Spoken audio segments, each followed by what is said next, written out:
Enter, rejoice, and come in.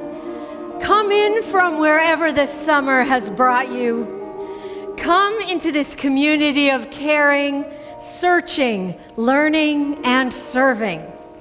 Come together for the sake of your souls, out of love for this world, here and now.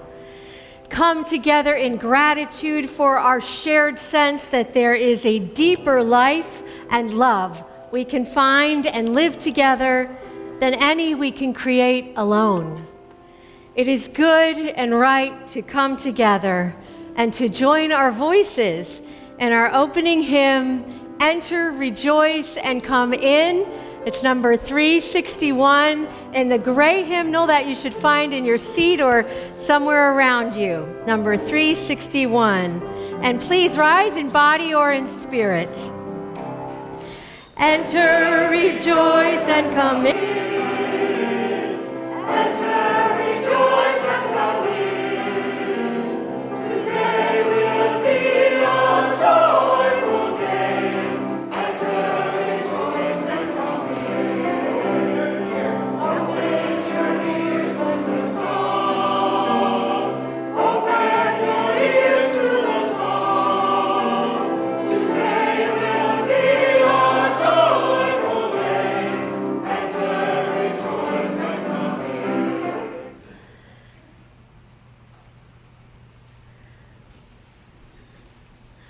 For those whose inner light is a beacon to us all, we light this chalice. For the flame of the unquenchable Spirit, we light this chalice. For the illumination of the heart, by the fire of hope, we light this chalice.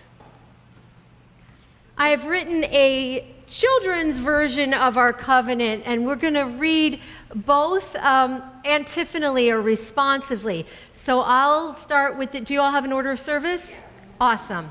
So we're going to do the traditional, and this side of the congregation is going to do the children's version with Reverend Chris leading. So if you want to look in your order of service, it's in there. Love is the doctrine of this church. Love is the most important thing we teach. The quest for truth, its sacrament. We ask a lot of big questions together. And service, its prayer. And doing caring things is an important part of who we are. To dwell together in peace. We are kind and gentle with each other. To seek knowledge in freedom. We are always trying to learn. To serve human need.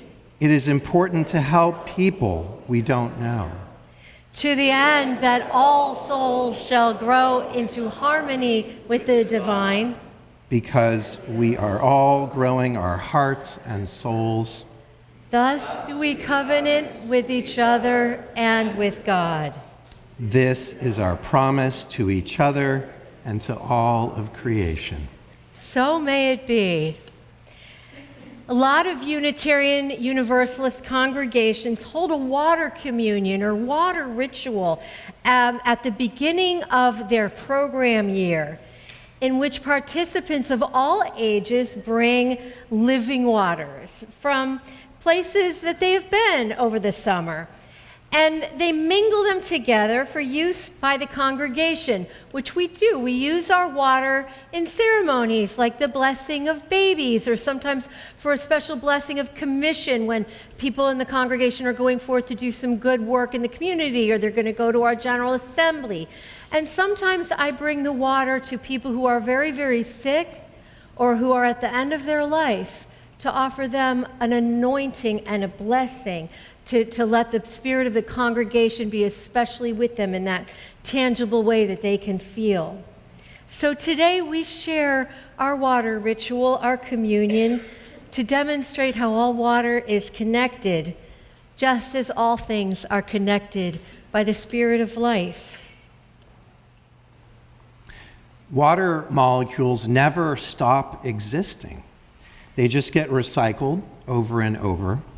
So the water molecules from your sink could have once been in the Amazon River, in a New England pond, in the blood of a tiger in India, in the saliva of a salamander, in the local swimming pool, or in snow on top of the Rocky Mountains. All water is connected. It reminds us of the unity of all things. I invite you now to bring your water forward and say where it is from and what meaning it holds for you. If you did not bring any water, you can pour some from our vessel up here that contains water from past ingatherings and let it represent a water source that is significant to you. And when you come up and share your water or share some of that water, we wanted to invite you to say a word of where it came from, and we'll have microphones and we'll repeat after you if you are not a person of loud voice. And we also were trying to figure out a way, we were just struggling with this. We would love to have you speak a couple of words of blessing. So for instance, this water, here, I'll give you an example. This water is from Cape Cod, where I was with some very dear friends, one of whom is very, very sick this summer. And so it comes from Cape Cod. It represents friendship, but it represents to me also honest friendship. And so I hope that honest friendship is something we can share in this church in the coming year. And so with that, there you go. And Chris, you said that your water came from the... Well, I forgot my water, That's so all right. I get Okay. to use our water here. Perfect. Thank you for modeling But that. I can model that for you all. So the water I'm thinking about is the fact that I live in Winchester and there is a water source that we drink right in our own community, which I feel like is very special. And it's in the Fells. And so my blessing is that we can find sustenance from within our own community this year as well. Local, yeah. Local. So the blessing of local, where we are locally. Yeah. Great. Okay, I Yeah. wanted to make sure everybody could hear that. Yeah, so I'll just pour a little bit. Yeah, just a splash. Splash. So now if you would like to come up, anybody who would like to mingle the waters, let's do that. This water is from a cenote in Mexico. Wow. And what's a gift from that place that you would like to share with the church? What my parents shared with me, it sounds really beautiful. It's beautiful. Beauty. Beauty. Okay. Thank you. This water is from the pond right behind my house where I love to sit and meditate and talk to the chipmunks. So may you all be able to talk to chipmunks. Communing with the natural world. This water represents Fisherman's Beach, where I walk by every day, and I find peace and renewal, and that's my blessing for you. Peace and renewal for everybody. This water represents Lake Superior, and this is where I was born and brought up, and so it represents family.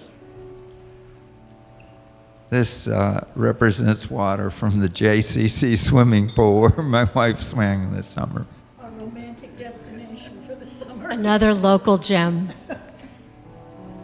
Hi, this water is from our house right across the street, and it represents the new life my husband and I are building there and meeting all of you. Brand new members. This water represents water from the Potomac and water from the Linwoods. And so, since one of our children has spread his wings and is in DC, and one of ours is here and will still go for walks with us in the Linwoods, it represents that connection to our children. Wonderful. And for our children, for all our children. This water is from Sluice Pond, where I moved to almost 7 years now, and this is kind of to represent being welcomed into a new area. So that's for that. Spirit of welcome. Yes. So we didn't travel anywhere this summer. This water represents the rainwater from our backyard. I feel blessed that we had a lot of rain. I didn't have to water my gardens, and I could sit back there and enjoy nature. And I did not talk to chipmunks, but I did talk to chickens. This water is from Red Rock, and I think it represents community and connection. Community and connection. from Red Rock. This water is also from my backyard from collecting the rainwater. Very happy to not be watering a lot, but it helped the garden grow tons of vegetables that we definitely devoured this season. Growth. Here's to it. This water represents water from my family place in Nottingham, New Hampshire, which my parents bought in the 60s. And I was trying to sum up in one word, and then an image came, and we see many a rainbow there. And rainbows represent so much to me. So rainbows, color, welcoming. Rainbow, welcome, diversity, blessing. Love it. Yep, great. This is also from our backyard. This is water from our rain barrels, which we're so grateful for. The mic, okay. Oh, sorry. It's water from the rain barrels, which we're so grateful for, and for us it represents abundance. Abundance. Terrific. Thank you. Love that, Michael. So this water represents water from Phillips Beach, where I go every morning to watch the sunrise, and it's a great way to start my days. Beautiful. What a blessing. Sunrise, new beginnings. I thought I would do something new and original, so I went out and collected rainwater that came down from the roof onto my front porch, and it gave the blessing of life and sustenance to all the green things in my backyard, including my growing flock of brandywine tomatoes on the front porch. Thank you, Ray. Thank you, Ray. Blessings overflow. Abundance, abundant rainfall, growth, sunrise, new beginnings, family, deep friendship, the strength that we get from being connected to our local sources, friendship, welcome, true welcome of difference and diversity. All of this can be ours. I hope you will take all of this into your hearts with a flowing reality, and may we manifest all of these things together in community in the coming year. So the children will now go off to religious education programming, and we're going to sing together a beloved hymn, Blue Boat Home. It's number 1064 in that teal hymnal, so the littler hymnal. This was a favorite hymn of two of the beloved members of this congregation who passed away this summer, and I name them here, Sarah Drury and Ray King, of blessed memory. We sing for them and for this living generation.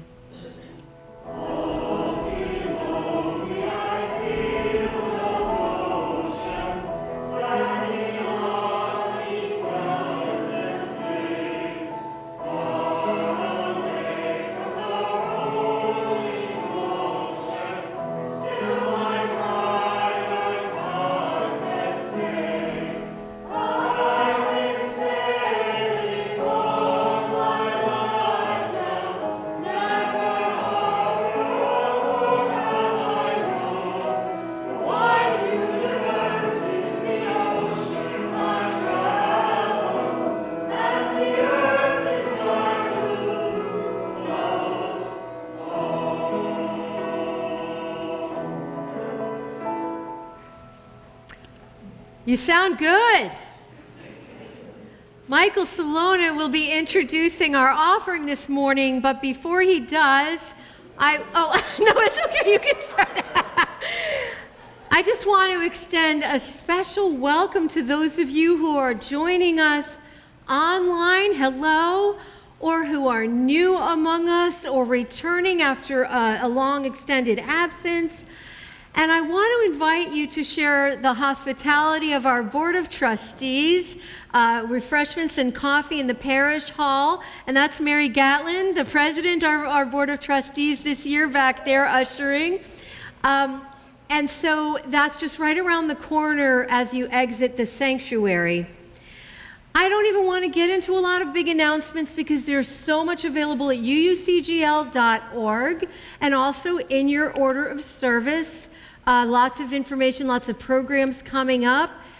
And also, if you follow our Facebook page, we also have a lot of information there, and we have a weekly update that we send out.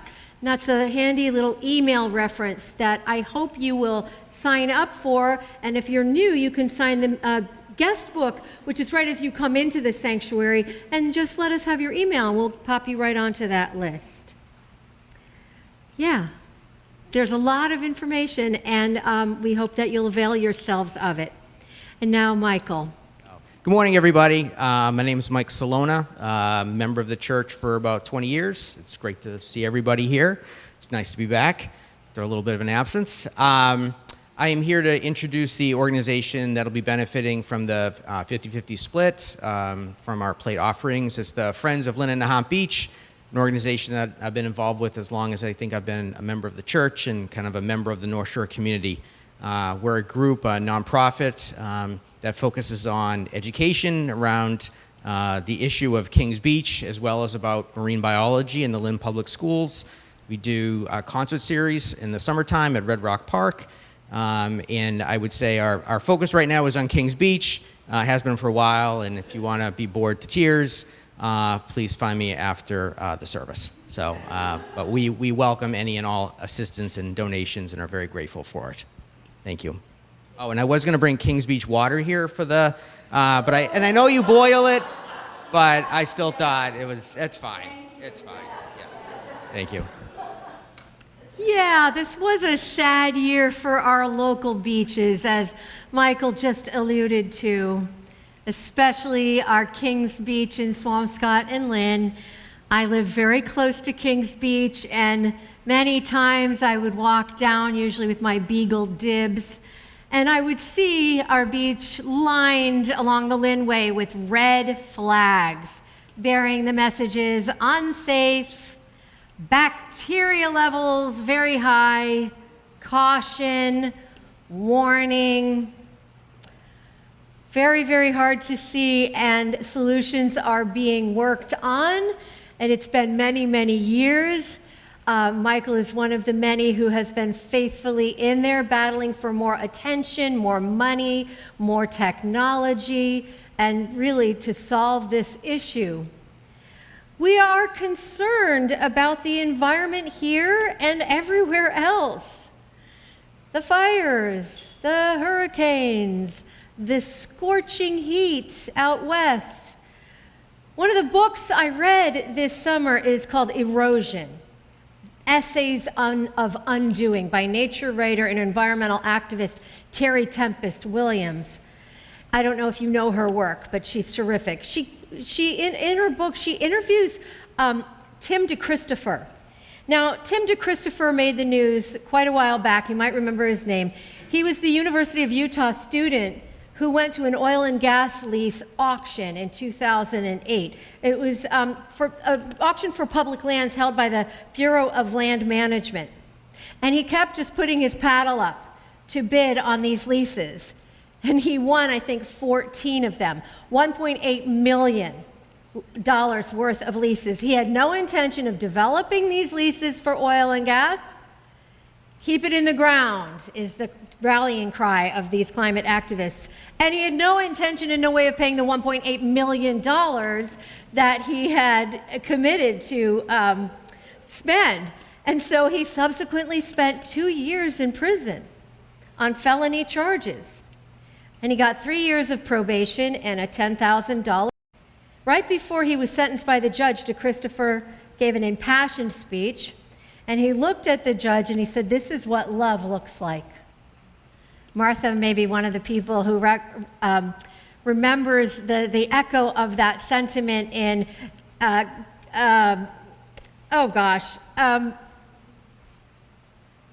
Cornel West's phrase, "Justice is what love looks like in public." So he said, "This is what love looks like," to the judge. Now, whether or not you agree with DeChristopher's actions, his civil disobedience brought much needed attention to corruptions in the fossil fuel industry and the whole drama and falseness around these auctions. Basically, it was a bold move, and we need boldness. We need bold moves. By the way, DeChristopher is now a UU minister. Funny how that happens. In writing about her climate activism, Terry Tempest Williams describes this as standing at the center of the crisis with love. There are many crises facing us as a people, as a nation, as a species. So we are here, dearly beloved, to stand at the center of the crisis with love. Those are really fine marching orders. I have two important hopes that I want to share with you right at the top of this program year, kind of goals for the community for this year. First and foremost, I hope that everyone who is part of this congregation, however you are part of this congregation, will understand that you are a spiritual leader. You are a spiritual leader, and you have a ministry. You are a minister. We share this. And part of what we do with this understanding, when we begin to accept it, is to get clearer and more confident speaking truth to love, being bold, standing up and articulating our values wherever possible, feeling really empowered to own that leadership aspect of ourselves. So to that end, I want to try to equip and encourage you more from wherever you are to more confidently articulate what being a Unitarian Universalist means, or if you don't yet claim that identity, what it means to be a faithful person showing up with love, showing up to the crisis with love. Because I know when I talk with you, a lot of times you say, you know, I was in a situation and I couldn't find the words. This year, we're going to work on really finding the words. And to that end, I want to set up a couple more dialogue sermons. Jack Butterworth has maybe agreed to do one. Francine is going to do one. And if you see these two new chairs, if you've been like looking around, oh, what are those new chairs? Those are going to come up front here. They're like little bar stools. And we're going to have some dialogues. And that is somebody taking a risk to be up front to talk about how their faith informs their life. And I will be kind of a Barbara Walters interviewer. That's a really old reference, isn't it? I got to get more current than that. And we will talk and practice sharing in front of each other what it means to speak from our hearts. You don't need to have a degree. You don't need to have training in order to do that. You don't need to have any special training in order to offer a blessing. We can all do that. There's that expression, you know, a ship is safe in the harbor, but that is not what ships are made for. Take risks. Oh, by the way, I got those, I'm so excited, I got those for $20 on Facebook Marketplace. I was like, yes, they're perfect. I picked them up yesterday in Marblehead. Psyched. We gather here, and hopefully what we do together is meaningful and transformational. We are changing. We have to change, and it empowers all of us to be able to represent our love and the values of this religious tradition wherever we go. So this is around the dinner table. This is at the dog park. I had an encounter recently at the dog park I'll tell you about in a couple weeks. Online at the grocery store, during a dust-up at the 4th of July family party, when somebody starts praising fascists. I watched that happen this year. When we are tempted to think of spiritual community and spiritual practices as a thing we do, you know, just for myself, to calm myself down and feel better, let's remember that as we cultivate inner peace for ourselves, we are also called to be movable sacred space wherever we go. That was something I talked about this summer. What we gain within, we do have an obligation to take with us where we go. I want every one of you to be able to show up with soul for the world, with heart arguments and clarity, not just where people are fighting, but also where people are floundering. To be honest and realistic, that's where we can probably make the most difference. And that's where most people are actually in quiet crisis, where their lives feel meaningless, where they are wasting their time, where there is not enough strength, encouragement, and courage for what our times demand of us, and they are hiding, they are opting out. You know this when you see it, and all of us have been there ourselves. We see it when we are in a group of people and we just hear them trash talking about nothing at all, focusing on things that don't really matter, engaging in petty competitions, posturing for status, trying to impress, indulging in extreme negativity and cynicism. You know, that vampire energy that exhausts creative people and creative process. People living for Instagram and Facebook likes. You know what? That's suffering. That is also what suffering and crisis looks like. That's also pain in our world that we can help heal. So when I emphasize showing up, it means not just showing up with our body in spaces, but also being aware of what our energy and our attitude is. What is our impact? So a lot of organizations do good works in the community, but they are not necessarily teaching the spiritual practices of how to be in community in healthy ways, and that's one of our offerings. We are a wonderful mix, rather. We're a really great mix right now of very experienced veterans of church life and very newcomers. Have you noticed that? Take a look around. Some of you might be going, yeah, there's a lot of people I haven't met yet. Take a look around. The congregation is changing. The newer among us have wonderful energy and new ideas. The experienced among us need to make a sincere effort to know them, to look up from our well-trod roads of church involvement and engage with people you don't yet know. Will you promise? You don't have to say it out loud, but will you promise to do that? Because that's the only way we can be strong. Got to get off the road well-traveled and take a risk, get out of the harbor. So let's show up for coffee hour, for meals, which we'll be having Thursday nights, many Thursdays and Sundays, for programs, for potlucks on the beach. And Michael, you've been so awesome to schedule and arrange those. Own the mission of this institution, all of you. It belongs to you, the current generation of the congregation. One sunny afternoon years ago, I was on the beach in Nantasket, down on the South Shore in Hull. I was standing and talking to this skinny kid. He must have been about 11 years old, and we were just chatting when a wave came along and almost knocked me on my face into the water. And I flailed for a moment. I went down to my knees, you know, glug, glug, glug. I'm sure it was really very glamorous. And I got up, I was soaked, my hair was all soaked, and I was kind of sputtering. I was very embarrassed. I felt like a true idiot. But this lovely, gracious child was not laughing at me. He didn't even look like he was like trying to hide a laugh. And he looked at me with utter seriousness and he said, "Oh, you should never turn your back on the ocean." He was almost apologetic, like, "Oh, it's my fault that you were facing me because we were chatting." But wow, I will never forget him and his presence and his message. You should never turn your back on the ocean.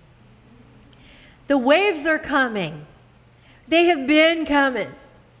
We have to stay facing them. We have enough reliable information about their size and contours to be able to ride them without going under. But it takes mindfulness, attentiveness, and presence. The water that we have gathered in this morning represents not only the places we have been, but qualities within us as individuals and collectively. Receptivity, fluidity, grandeur, beauty, mobility, and in each, more than one drop of eternity. Cycles of life, blessing and strife, and the water remembers, shower and snow, blessing and woe, and the water remembers the mountain side, flowing to rivers wide, into the ocean tide at dawn. May we go forth to love and to serve, helping each other and all we meet to navigate the deep waters of this mystery we call life, and sharing gratitude for every blessing. Let the congregation say, Amen. Amen. I hope you'll all take a moment to greet each other as we start our fellowship hour, and that you'll join us in the parish hall.